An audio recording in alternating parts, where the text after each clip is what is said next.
In this video, we're going to look at three things. We're going to look at what is Keigo, and we're going to look specifically at one of its subtypes, Sonkeigo, and then we're going to learn a few vocabulary terms which are commonly used in Sonkeigo. So to begin with, what is Keigo? Now Keigo is usually translated as honorifics or respect language, and this makes sense. It's usually used when you want to show respect to whomever it is that you're speaking to or you're speaking about. And there's a bunch of different types of Keigo.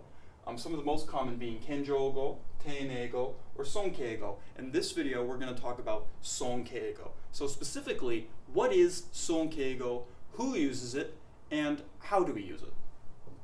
So first off, Sonkeigo is going to be used when you want to show respect to the person that you're speaking to or the person you're speaking about and you're describing their actions. So you're only going to use Sonkeigo to describe what other people are doing, these people that you want to show respect to. You're not going to use it to describe what you're doing yourself. Teineigo and Kenjougo can both handle that, but for this video we're going to look at Sonkeigo. So remember that this is only going to be used for a second or third person who you want to respect.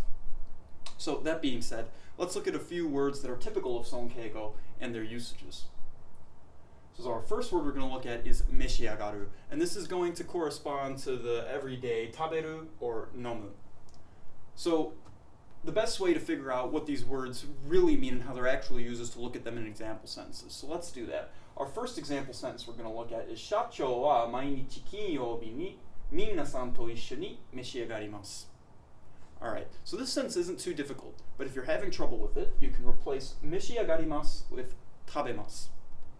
If you do that, the sentence is going to mean our company president or the company president every week on Friday eats with everybody. So you can imagine this, he has lunch with all his employees or something like that. But we want to show respect to the shacho, so he doesn't tabemasu, he meshiagarimasu. Alright, let's look at the next sentence. Maiasa, shacho wa kocha o meshiagarimasu. Now again, so if it's kocha, is he going to be taberu or nomu? He's going to nomu, right? So this would mean every morning the company president drinks black tea. So that's something we're going to notice with these Keigo words. A lot of them cover multiple meanings. And that might seem confusing at first, but if you really have the context like this, it's pretty easy to figure out which meaning is intended. So that being said, let's look at the next word. Goran ni naru. Okay, goran ni naru. This is going to correspond to either this miru, meaning to look at, or this miru, meaning to watch. And so let's look at an example sentence. Shushou wa eiga o goran ni narimasu ka? Alright, so right here, if you're having trouble with this, you can replace goran ni narimasu ka with mimasu ka. And then you're going to figure out that this means, will the Prime Minister watch the movie? Will the Prime Minister watch the movie? And of course, it's the Prime Minister. That's somebody we want to show respect to, a third person. So he's not going to miru it. He's going to goran ni naru the movie, right? So let's move on to the second sentence here. And in this sentence, we're actually going to see that goran ni naru functions like miru in more ways than just to look at or to watch. It also has the meaning of to try, like shite miru, shite goran ni naru, is how this construction is going to work. So that's what we're going to see in this sentence. For example, Okasama wa moufu o hoshite goran ni narimashita ga mada nurete imasu. Right. So this sentence is a little longer, but if you're going to have trouble with it, you can replace goran ni narimashita ga with mimashita ga. So okasama wa moufu o hoshite mimashita ga. So your mother, because we're not going to use this. So your mother moufu o hoshite goran ni narimashita, tried to dry the blanket, but it was still wet. So she tried to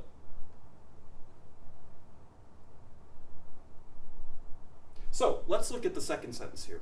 Our second sentence here is Okasama wa moufu o hoshite goran ni narimashita ga mada nurete imasu. Right. So if you're having trouble with this sentence as it is, because it's a little long one, a little complicated, you can replace goran ni narimashita ga with mimashita ga, hoshite mimashita ga. And then what you're going to get is your mother, presumably either your mother or his mother, somebody, tried to dry the blanket, but it was still wet.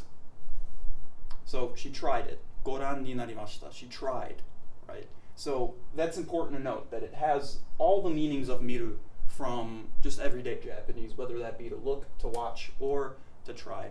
And now our last usage is actually one that you're going to come across in Japan quite often, and that is a usage, goran kudasai, right?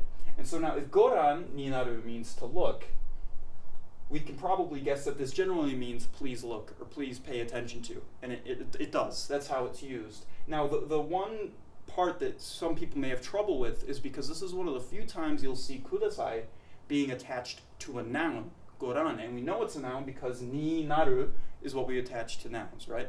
So goran is a noun, so goran kudasai. So if you're having trouble with that, maybe.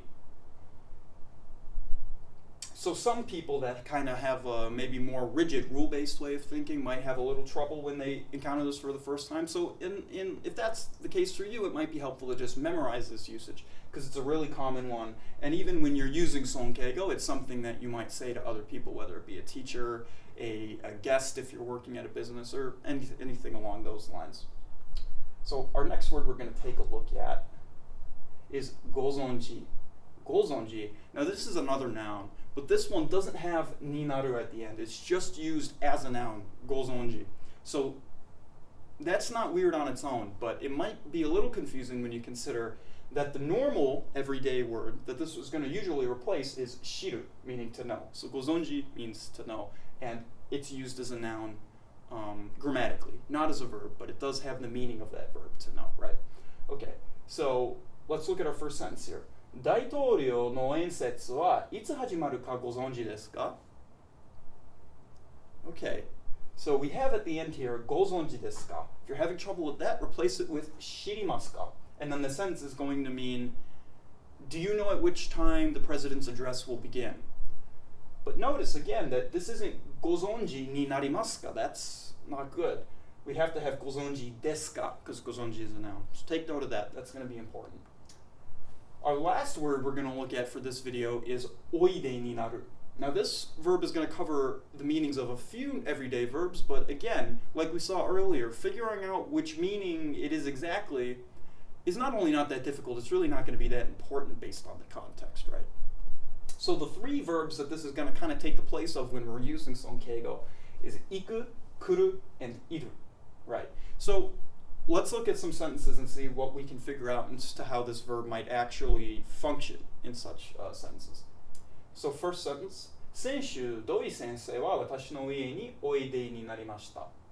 Okay, so let's think about this. So we know that last week, Doi sensei, my house, and then probably we can guess from all of these that he was there, right? So Doi sensei was at the house last week.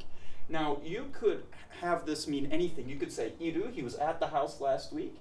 Kuru, he came to my house last week. Or iku, he went to my house last week. Now, because it's your house, probably kuru, he came to my house last week, is going to be the most natural. But I want you to notice that no matter how you decide to translate this in terms of these, you're going to still have the same information, that Doi sensei was at the speaker's house last week. That's important. Not the exact meaning, did he go there, did he come there, was he there? Because, again, with more context, you'd probably be able to figure that out anyway, but even without it, it doesn't really stop you from comprehending the meaning of the sentence. So let's take a look at the second sentence now. おじいさんは市役所においでになりました. Okay, so again, like we knew Doi sensei was at the house last week, now we know that Oji-san, whether it's your grandfather, the speaker's grandfather, whoever's grandfather, was at the shiyakusho, the city hall, right? Because ni oide ni narimashita, right? So now we can guess, okay, did he go to the city hall? Did he come to the city hall? Was he just at the city hall? Now again, unless the speaker is at the city hall, the best translation is probably going to be iku. He went to the city hall. But again, no matter which one it is, depending on the context, you know he was there. And that's the important part. So that's what you should really remember from this. All right. So to recap, today we covered what is Keigo? It's generally respect language, and you're going to use it when you want to show respect to who you're speaking to or about.